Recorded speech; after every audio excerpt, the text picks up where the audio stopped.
Now moving to oil, global oil prices are up a little bit this morning. You can see WTI crude up over 2% and Brent crude up over 2% as well. Now those moves to the upside coming ahead of OPEC's June 2nd meeting, where they are expected to maintain oil supply curbs as well as continue to fuel hopes for stronger demand for oil in the U.S. to come over the summer months.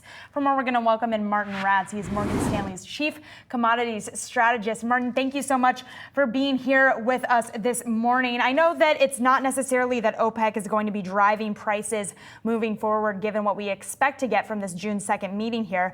What do you think will be the single biggest catalyst then that is going to impact prices, and how high do you see those prices getting? Yeah, thank you for having me. I wouldn't dismiss the importance of the OPEC meeting in terms of prices in the next couple of weeks, next few months. We've now settled into OPEC meetings sort of twice a year. During COVID, they were every month, but we're back to once every 6 months. So these meetings are kind of sort of few and far between. It is very likely that OPEC will extend the production cuts, but there is a small chance that it will not. If it will not, the price could fall quite a bit. And sort of with that prospect ahead, as far as we can see, there has been a fair amount of de-risking into the OPEC meeting, people taking some chips off the table just to kind of avoid the uncertainty of the OPEC meeting. If OPEC simply does what we broadly expect them to do, I would suspect prices can rally back. If you then overlay that, as you rightly point out, with the seasonal trends in oil demand, which should really be quite powerful from here on. Between sort of May and August, you typically see global oil demand rally a little bit more than 3 million barrels a day. Then the combination of flat OPEC production, seasonal strength in demand should lead inventories to start drawing, the curve to move deeper into backwardation, and prices to rally, we think, to something in the order of $90 again.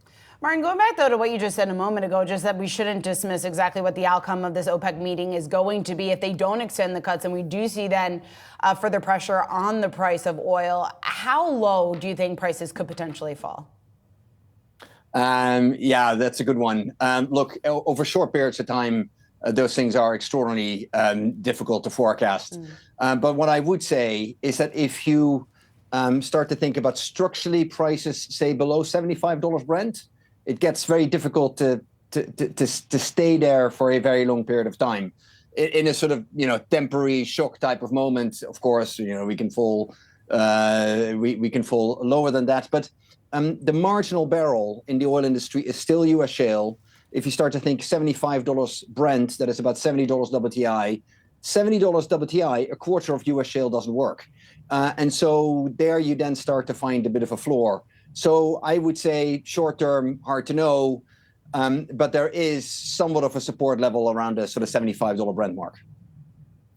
If there's a support level around that 75 benchmark, then to what extent does demand driven by the summer months impact that potential number? Well, yes, summer demand is very important. And the oil market is not tight right here, right now, but between sort of April, May, and sort of the August, September timeframe, you typically get sort of 3.5 million barrels a day of seasonal demand upswing. Then refiners need to run harder. They are coming out of maintenance as we speak. So it looks likely that over the next couple of months, refinery crude runs will go up by a similar amount.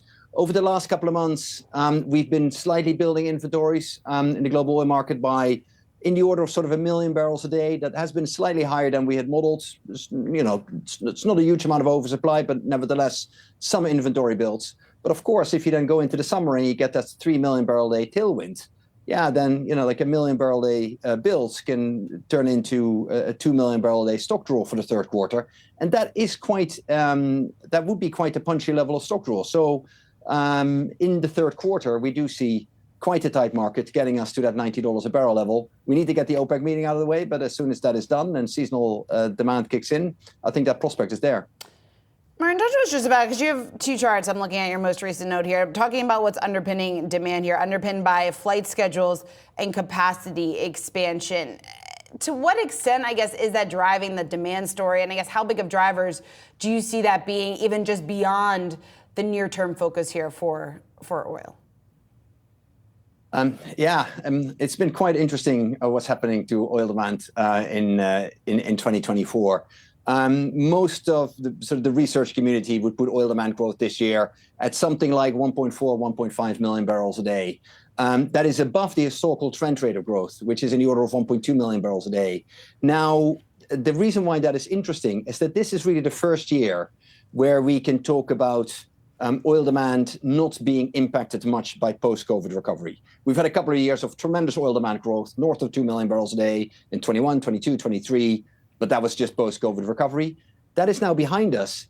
And as soon as that was behind us, we thought we would be worried about electric vehicles, energy transition, decarbonization, and that those efforts would drive oil demand still to grow for some time, but at a rate below historic trend. And what we're actually finding is that this year we are still looking at a year of oil demand growth above historic trend, despite post-COVID recovery done. And I think that starts to say something about 25 and 26, that oil demand can continue to grow at quite a decent pace for some time to come. And the strength in oil demand growth is remarkable because it's not because the renewables are disappointing. The renewables are racing ahead. Electric vehicle sales are growing. The energy transition is gaining pace, and yet people continue to buy oil. This energy demand is simply strong for all forms of energy. All right, Martin Ratz, Morgan Stanley's Chief Commodity Strategist. Thanks so much for joining us here this morning. Thank you.